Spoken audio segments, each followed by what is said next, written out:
Hi everyone, welcome to our learning academy. मेरा नाम है जीत और इस वीडियो में मैं एसएससी सीएचएसएल का जो टाइपिंग है, जैसे कि आपको पता है कि तुरंत ही आने वाला है, कुछ दिनों में होने वाला है, उससे रिलेटेड जितने भी प्रॉब्लम्स होते हैं वो डिस्कस करने वाला हूं और लास्ट मिनट में स्ट्रैटेजी क्या होगी ये भी डिस्कस करने वाला हूं। ये वीडियो अगर किसी का 5 वर्ड पर मिनट जो 35 WPM है, 5 वर्ड पर मिनट अगर किसी का कम है, जिसका 30 भी है, 30 वर्ड पर मिनट भी है, या फिर किसी का 40 भी है, उनको उनके लिए बहुत ज़्यादा यूज़फुल है। 30 वालों को भी 30 वाले भी इसको वीडियो को ज़रूर देखें। कारण यह है कि इसके थ्रू वो एरर का हेल्प लेके वो सिलेक्ट हो सकते हैं। और जो 40 वाले हैं उनके लिए ये इंपॉर्टेंट है, क्योंकि उनको क्या चीज़ें ध्यान में रखनी है ताकि वो बाहर ना हो। ठीक है। अब यहाँ पे मैंने एक लिस्ट ऑफ प्रॉब्लम्स डिसाइड किया है कि क्या क्या चीज़ें दिक्कत होती हैं एग्ज़ाम्स में, जो कि ध्यान रखना है, बहुत ज़्यादा ज़रूरी है। स्पेशली जिनकी टाइपिंग अच्छी है, अच्छी जिनकी टाइपिंग अच्छी है, उनको ये ध्यान रखना है कि वो ये मिस्टेक ना करे, अदरवाइज़ ये बहुत ज़्यादा ब्लंडर हो जाएगा और वो ये चीज़ें वो ये गलती लाइफ टाइम फिर याद रखेंगे, याद उनको रहेगी। तो ये चीज़ें उनको ध्यान रखना है। ये प्रॉब्लम्स जनरली मुझे नहीं लगता कि डिस्कस किया जाता है और ये इम्पॉर्टेंट है। अब यहाँ पे जो पहला चीज़ मैं डिस्कस करने वाला हूँ कि मैंने, क्योंकि खुद पिछली बार ये टाइपिंग दिया था, 2019 का टाइपिंग मैंने खुद दिया है और मैंने क्वालिफाई भी किया है। तो मेरा टाइपिंग का जो स्कोर कार्ड है वो और कितना % एरर है उसमें, ये चीज़ मैं आपको दिखाना चाहता हूँ। जो अनइवन प्रॉब्लम्स हुई हैं मुझे ही क्यों, सबको होती है, बट वो पता नहीं चलता है, तो मैंने उन चीज़ों को आइडेंटिफाई किया ताकि आपको वो दिक्कत ना हो। तो वो अनइवन प्रॉब्लम्स क्या थी टाइपिंग के दौरान। इसके अलावा 10 मिनट का, जैसे आपको पता है कि जो प्रैक्टिस का टाइपिंग होता है उसके बाद आपको कीबोर्ड चेंज क्यों नहीं करना चाहिए, ये प्रॉब्लम्स के बारे में भी मैं यहाँ पे आपसे डिस्कस करूँगा। इसके अलावा जो पैसेज है वो कैसे डिफरेंट होता है, पैसेज जो है ना, रियल जो है और जो हम प्रैक्टिस करते हैं उसमें कितना डिफरेंस होता है। वो प्रेशर लेवल क्या होता है एग्ज़ाम्स के दौरान, प्रेशर कितना ज़्यादा बढ़ जाता है या फिर जो भी है, ये किस लेवल का होता है, ये मैं आपसे बताने वाला हूँ। कैसे इससे कोप अप करना ये भी। इसके अलावा मैंने जो प्रॉब्लम्स हुई थी, मुझे ये क्यों, सबको होती हैं इस तरीके की जो problem exam during exams hall, ये एग्ज़ाम के टाइम पे जो प्रॉब्लम होती है वो कैसे प्रॉब्लम्स मैंने सॉल्व किया, एरर कैसे कैलकुलेट किया जाता है, ये अगला पॉइंट है। इसके अलावा जो ब्लंडर, मेरे एक दोस्त ने बहुत बड़ा ब्लंडर किया था एग्ज़ाम्स टाइपिंग के दौरान, फिर भी वो पास हो गया, वो कैसे हुआ। इसके अलावा लास्ट ईयर कितने स्टूडेंट फेल हुए थे टाइपिंग में, ये भी मैं यहाँ पे डिस्कस करूँगा। और मेरा सजेशन, जिनके 28 से 30 WPM आज आ रहे हैं और वो कहीं ना कहीं हताश हैं कि उनका टाइपिंग क्लियर होगा या नहीं होगा, तो कैसे वो भी सेलेक्ट हो सकते हैं इन दी एंड, मैं वो भी डिस्कस करने वाला हूँ। चलिए शुरू करते हैं। सबसे पहली चीज़ है वो ये है कि मेरा ये स्कोर कार्ड है जो मैंने क्वालिफाई किया था लास्ट ईयर। यहाँ पे आप देखोगे ध्यान से, तो यहाँ पे मैंने 4.04 मिस्टेक किया हुआ है। ठीक है। और ये 4% करो, 5% से करो, कोई मतलब नहीं है। जनरली 7% अलाउड होता है ना, 7, और उधर बाकी अदर कास्ट में 10% अलाउड होता है। तो एरर हो उससे कोई फ़र्क नहीं पड़ता, और ये एरर का यूज आप बहुत बेहतरीन तरीके से कर सकते हैं। और उस एरर का यूज कैसे होगा ये मैं आपसे बताना चाहता हूँ। तो ये मेरा स्कोर कार्ड रहा। अब आगे का जो पॉइंट है वो ये है कि जो प्रॉब्लम्स जो मैंने फेस करी वो क्या है। मैं जब प्रैक्टिस करता था ना, तो मेरे में क्या था कि, क्योंकि जब लोग प्रैक्टिस करते हैं तो बहुत ज़्यादा टफ पैसेज आते हैं। जो हम लोग प्रैक्टिस करते हैं उसमें बहुत सारे स्पेशल केस आते हैं, बहुत सारे नंबर आएंगे, कैरेक्टर भी आते हैं स्पेशल केस में। तो उसकी वजह से जो हमारी टाइपिंग स्पीड है ना, वो डिपेंडेंट हो जाता है कि पैसेज कैसा है। मेरा खुद का भी यही हाल था। और मुझे एक आदत थी कि मुझे स्टैंड पे ही, कीबोर्ड को स्टैंड पे जो होता है ना, कीबोर्ड में जो स्टैंड होता है पीछे, उस पे लगा के मैं प्रैक्टिस करता था। ठीक है। जैसे ही मैं एग्ज़ाम देने गया, तो आपको पता है कि आज के टाइम पे क्या है कि IO डिजिटल बड़ा एक्सटेंसिवली यूज हो रहा है, बहुत ज़्यादा यूज हो गया आजकल IO डिजिटल का, रेगुलर एग्ज़ाम रहता है। उसके वजह से जब मैं वहाँ पे गया, मैंने स्टैंड लगाने की कोशिश करी कीबोर्ड का, मैंने पाया कि एक एक स्टैंड काम कर रहा था, दूसरा स्टैंड टूटा हुआ था उसका। मेरा हालत ख़राब, क्योंकि मैं उन लड़कों में से था। क्योंकि पैसेज कई बार मैं जब प्रैक्टिस करता था ना, तो इतने टफ होते थे कि मेरा 35 WPM नहीं क्रॉस हो पाता था। कई बार 31-32 तक भी रह जाता था। तो एक अंदर डर था, अंदर एक डाउट था कि यार होगा कि नहीं होगा। इसके वजह से मुझे ये दिक्कत दिखी कि यार अगर मैं अपने बेस्ट वे में अगर मैं टाइपिंग नहीं करूँगा तो मैं बाहर हो सकता हूँ। तो मैंने क्या किया, उस टाइम पे मैं हैंकी लेके जाता था, हैंकी लेके गया था। तो मैंने हैंकी वो वहाँ पे लगाया। उसके अलावा मैंने आधार कार्ड अपना लगा दिया, और जो बचा हुआ कागज़ था, एडमिट कार्ड का, मैंने वो तीनों चीज़ वहाँ पे नीचे लगा दिया। और इसकी वजह से क्या हुआ कि एक स्टैंड मेरा काम कर रहा था और दूसरा स्टैंड मेरा मतलब उसके बराबर में हो गया, और फिर मैंने प्रैक्टिस करी। ठीक है, ये मेरा पहला प्रॉब्लम जो मैंने फेस किया, और ये किसी के साथ भी हो सकता है। आपके पास अगर 8-10 दिन अभी टाइम है, थोड़ा 2-4 दिन प्रैक्टिस कर लो बिना स्टैंड का।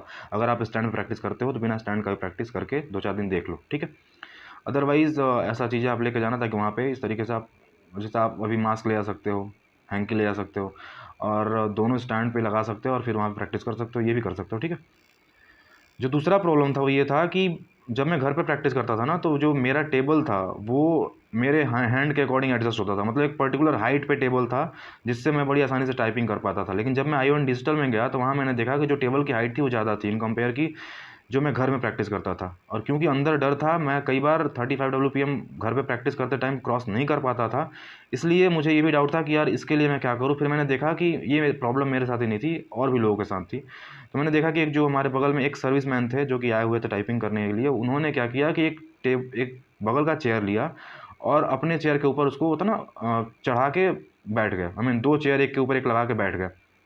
अब मैं कैसे चुप रहने वाला था, मैंने भी क्या किया, एक के ऊपर एक दूसरा चेयर मैंने देखा, जब इन्विजिलेटर नहीं देख रहे थे, धीरे से उठा के एक दूसरा चेयर अपने ऊपर लगा लिया और मैं भी बैठ गया। और उसके बाद क्या हुआ, हाइट वो जो ऑलमोस्ट 4-5 उंगली के बराबर हाइट का डिस्टेंस था वो मेंटेन हो गया, और फिर मैं आराम से टाइपिंग कर पाया। ठीक, दूसरा क्या था कि पैसेज डिफरेंट कैसे था।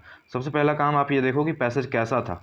ठीक है, तो जो मैं प्रैक्टिस करता था ना वो पैसेज, ये पैसेज कुछ इतना बड़ा है और आयोडीन पे बेस्ड था टोटल। ठीक है, जो हम लोग प्रैक्टिस करते थे उसमें इतने सारे स्पेशल कैरेक्टर होते थे कि हमारी हालत ख़राब हो जाती थी उसको प्रैक्टिस करने में। आई मीन उसके बाद जो रिजल्ट आता था वो इतना बेकार होता था कि 35 WPM इवन बहुत ज़्यादा प्रैक्टिस करने के बाद भी रह जाता था, कई बार रह जाता था जब भयानक पैसेज आते थे तो। ठीक है, अब जो मैंने देखा कि ये पैसेज आप देखो ना, देखो अगर देखा जाए तो जो कैपिटल लेटर है, मैक्सिमम सबसे ज़्यादा यूज़ कैपिटल लेटर किया गया है और फुल स्टॉप का यूज़ है। इसके अलावा एक जगह यहाँ पे आप देख सकते हो ना नीचे, यहाँ पे जो 1100 है, यहाँ पे नीचे से चौथे लाइन में, यहाँ पे सिर्फ एक जगह कॉमा है, इसके अलावा कुछ नहीं, कोई स्पेशल कैरेक्टर नहीं। तो मैं यही बात बोलने वाला हूँ कि जो लड़के पहले से हताश हो जाते हैं, जो बहुत ज़्यादा टफ प्रैक्टिस करता है ना, मतलब टफ पैसेज को प्रैक्टिस करके हताश हो जाता है कि उनका नहीं होने वाला और कई बार एग्ज़ाम छोड़ देते हैं, उनको ये हताश होने की ज़रूरत नहीं है। अब ये ऊपर वाला पॉइंट डिस्कस कर लेते हैं कि जो पैसेज होता है जो हम प्रैक्टिस करते हैं वो बहुत ज़्यादा आसान आता है इन कंपेयर की जो हम प्रैक्टिस करते हैं। ठीक है, दूसरी चीज़ कि जो एरर होती है ना जब हम प्रैक्टिस करते हैं घर पे, तो वो क्या होता है, अगर मान लो हमारा ग्रॉस स्पीड 37 है, 38 है, और हमने अगर 3-4% का एरर कर दिया है, तो वो हमारे ग्रॉस स्पीड में से काट के नेट स्पीड दिखाता है कि आपका 34 है। हमें क्या लगता है कि हम तो बाहर हो गए। नहीं, आपको ऐसा नहीं सोचना है, आपको ग्रॉस स्पीड पे ध्यान देना है। एज लॉन्ग एज कि अगर आप 10% से कम अगर आपने एरर रखा है या फिर 7% से एरर कम रखा है अपने रिस्पेक्टिव कास्ट में, तो आपको ग्रॉस स्पीड पे फोकस करना है। आप क्वालिफाइड हो, आपको नेट स्पीड नहीं देखना है। ठीक है, आप इस तरीके से एरर हो रही है, एरर हेल्प करती है कहीं ना कहीं CHSL में आपको सेलेक्ट होने में, और वो मैं आपको बताऊंगा कैसे स्पेशली। ठीक है, तो आगे चलते हैं। अब एग्ज़ाम्स में क्या चीज़ें अवॉइड करनी है। अच्छा, कैसा होता है, पहले एग्ज़ाम्स कैसे होते हैं, स्टार्ट कैसे होता है। तो पहले क्या होता है कि जैसे आप एग्ज़ाम स्टार्ट होगा तो आपको एक एक वर्ड आता है टाइप करने के लिए, जिसमें आपको हर एक वर्ड, हर एक लेटर, हर एक स्पेशल कैरेक्टर दबाना होता है, चेक करने के लिए कि आपका बटन प्रॉपरली काम कर रहा है या नहीं। ठीक, उसके बाद 10 मिनट की टाइपिंग होती है, और उसके बाद मैंने देखा है कई लोग क्या करते हैं, 10 मिनट के टाइपिंग के बाद उनको याद आता है कि मुझे अब कीबोर्ड चेंज करना है। जैसे मेरे पीछे का खुद का जो पीछे का लड़का था उसने क्या किया था, कीबोर्ड चेंज करवाया था।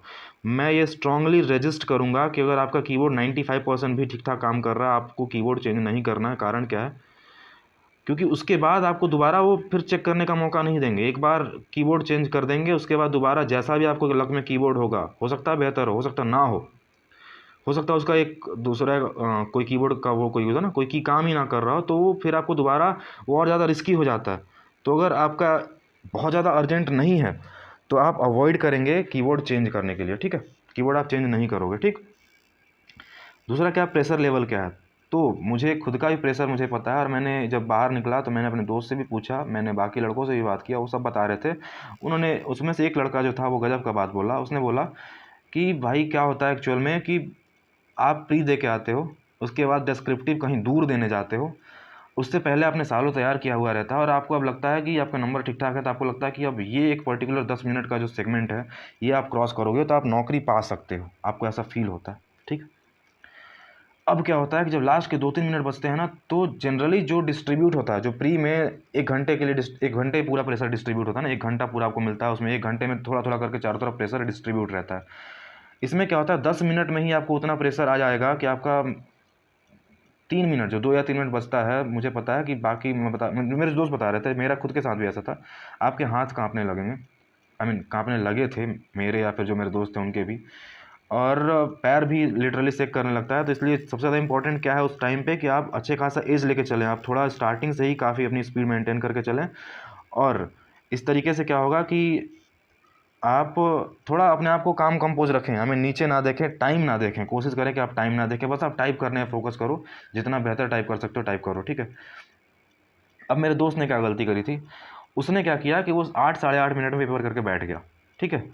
8 मिनट में वो मुझे बता रहा था कि उसने पेपर करके बैठ गया, लेकिन जैसे ही टाइम ख़त्म होता है, टाइम ख़त्म होने के बाद वो आपको दिखाते हैं कि आपने कितने वर्ड टाइप करे हैं, ठीक है। तो उस जो वर्ड टाइप किए होते हैं ना, उसमें उसने देखा कि उसने बड़ा मिस्टेक कर दिया। उसको बाद में पता चला कि उसने 2 लाइन पूरे पूरे स्किप कर दिया था, 2 लाइन उससे छूट गई थी।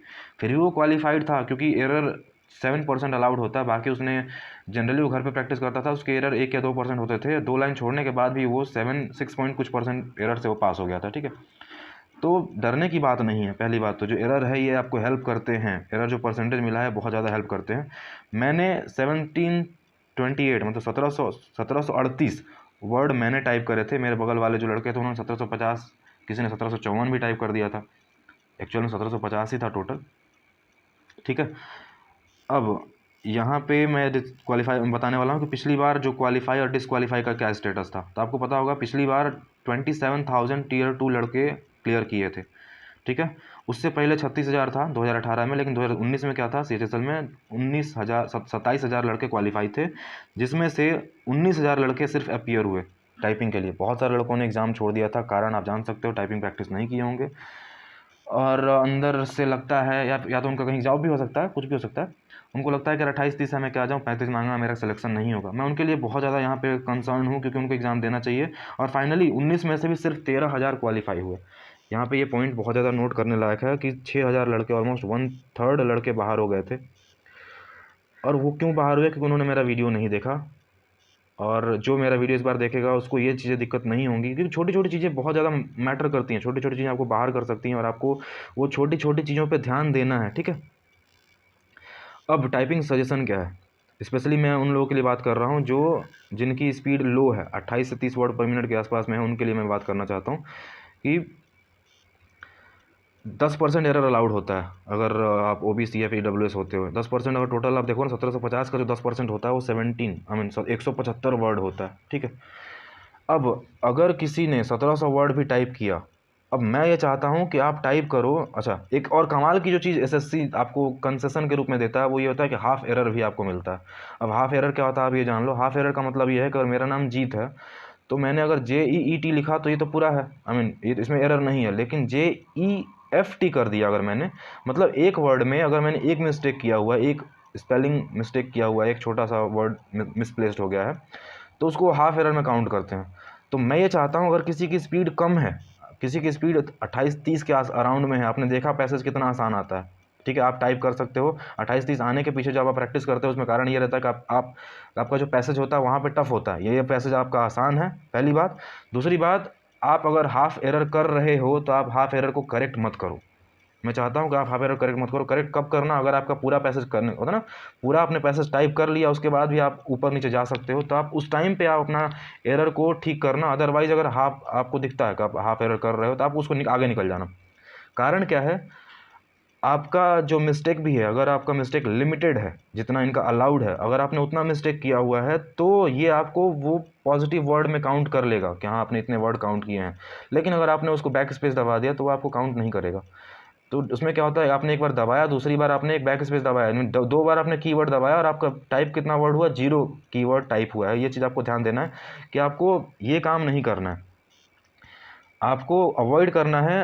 एज लॉन्ग एज़ कि आपने फुल मिस्टेक करने वाले हो, और एज लॉन्ग एज़ कि अगर आप फुल मिस्टेक अगर आप कर रहे हो तो ठीक है, तब आप एडिट कर लेना। लेकिन कोशिश करना, अगर आपकी स्पीड कम है स्पेशली, तो आप कोशिश करना कि अगर हाफ एरर हो रहा हो तो उसको होने देना, आगे बढ़ना, और एरर आपको सेव कर लेगा। क्योंकि आप देखो ना यार कितना ज़्यादा एरर अलाउड होता है, 50-60 वर्ड कोई थोड़ी गलत टाइप करने वाला है, 50-60 मिस्टेक थोड़ी कोई करने वाला है, कोई नहीं करता इतना ज़्यादा। ठीक है, अब शायद मैंने यहाँ पे सारी चीज़ें यहाँ पे डिस्कस कर दी हैं, और कुछ चीज़ें अगर बचती हैं तो आप मुझे क्यों कमेंट बॉक्स में बता सकते हैं, और मैं ज़रूर रिप्लाई करूँगा। मैंने कोशिश किया कि सारी जो दिक्कतें हैं वो एक ही वीडियो में कवर कर पाऊँ, क्योंकि मेरे पास थोड़ा टाइम का इशू रहता है। और बिल्कुल आप अपना प्रॉब्लम्स यहाँ पे डिस्कस करें और मैं बिल्कुल आपको रिप्लाई करूँगा। Thank you, have a nice day, God bless you all.